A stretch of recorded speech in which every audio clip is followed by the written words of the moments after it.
Hello, darling hearts. Cheers. It's a bit of cider vinegar. Very good for dissolving stones and hard crystallized things in the body.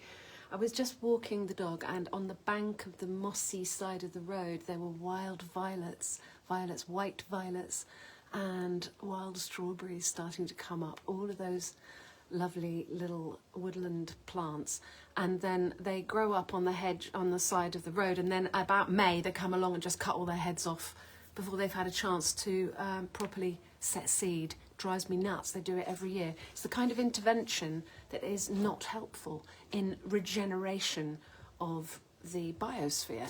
And I was thinking about other interventions that may not necessarily be as helpful. So I've quite a few clients lately that have had their gallbladder removed. Now, how on earth? You can still function without a gallbladder, but it's a big challenge and it's a big strain on the body. So let's try to not get to that point where they have to take out the gallbladder. Let's work out what is creating the stones. So it's pH. It's like it's the ingredients in the body and also the pH. So we can check with it with a little strip to test the pH of the urine, see whether you're acid or alkali. You get different kinds of crystals crystallizing in the urine at different pHs. We don't need to panic about stones in the body. We need to do things like drink cider vinegar, drink lemon juice, even apple juice. Freshly squeezed apple juice is full of malic acid. That's an excellent tool for dissolving stones. What are these stones? Where do they come from? We can get stones in our kidneys, we can get stones in our gallbladder, we get stones in our liver, we get little hard calcifications in our body when our pH is off and when we've got too many oxalic acid crystals in us. Crystals, also ions, oxalic acid ions create crystals.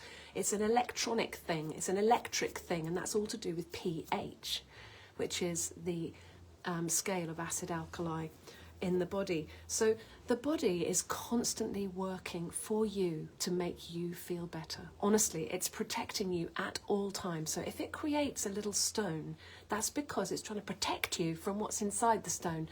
And that could be a fragment of a parasite. It could be a bit of heavy metals cluster. It could be some pathogen or other. And the body wraps most of these toxins up. If it hasn't got a chance to actually process it immediately, if the liver's already congested and the liver's already busy and it says, I can't sort that out right now, it will just wrap it in some cholesterol.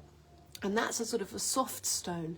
And then if you don't get round to cleansing on a daily level, on a daily basis, doing a cellular detox on a daily basis, that means the cells to take on the nutrients, they do the work, they create the energy, and then they sweep out the rubbish. It's like a little furnace. Every cell is like a little furnace. If you don't do that daily spring clean, then the toxins just build up and your body will protect you by wrapping it with cholesterol.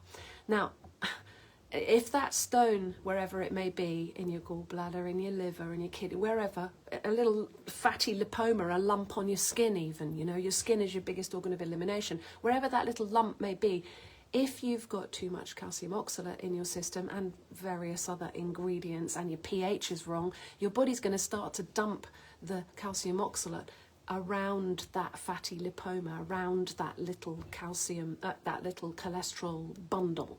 And then it will get hard. And once it's hard, then it's difficult to get out.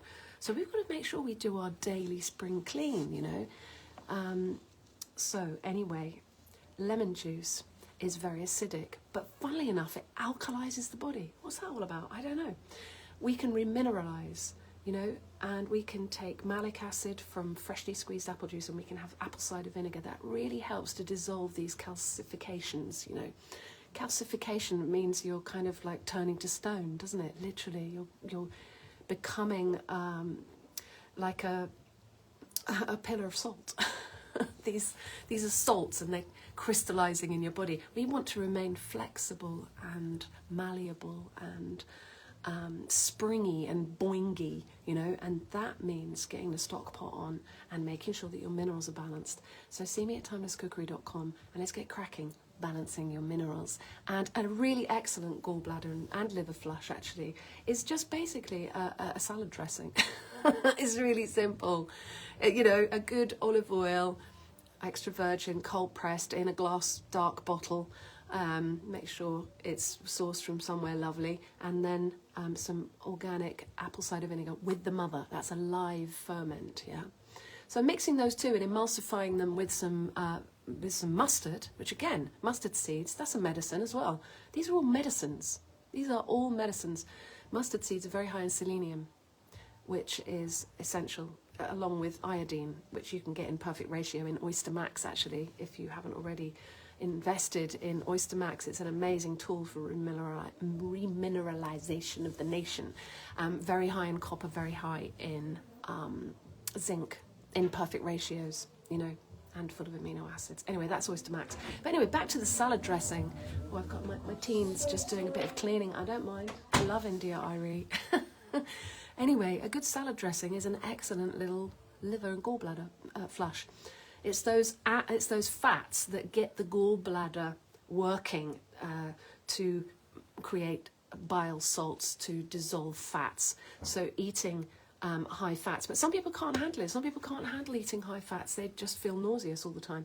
But there's things you can do if you've had your gallbladder whipped out. Don't worry. You know, we can take certain things, which I'm not actually qualified to recommend, but I can talk to you about other people who've done stuff and tell you what they did, and then you can make up your own mind. But I am very good at persuading people to stop eating the things that are killing them, because I can identify the things that are doing them no good. And then I can give them alternatives and say, instead of that, try this. Just see what happens, see how you feel. Do you know what I mean? And generally speaking, people feel a heck of a lot better. So see me at timelesscookery.com and have a beautiful day. The sun is shining. It's been the third day of a chemtrail-free sky. It's wonderful. It's making me very happy. Just, you know, despite that full moon, it was a hectic full moon. That was, yeah. I hope you slept well on it. All right, lots of love. Thanks for the love hearts. Cheers.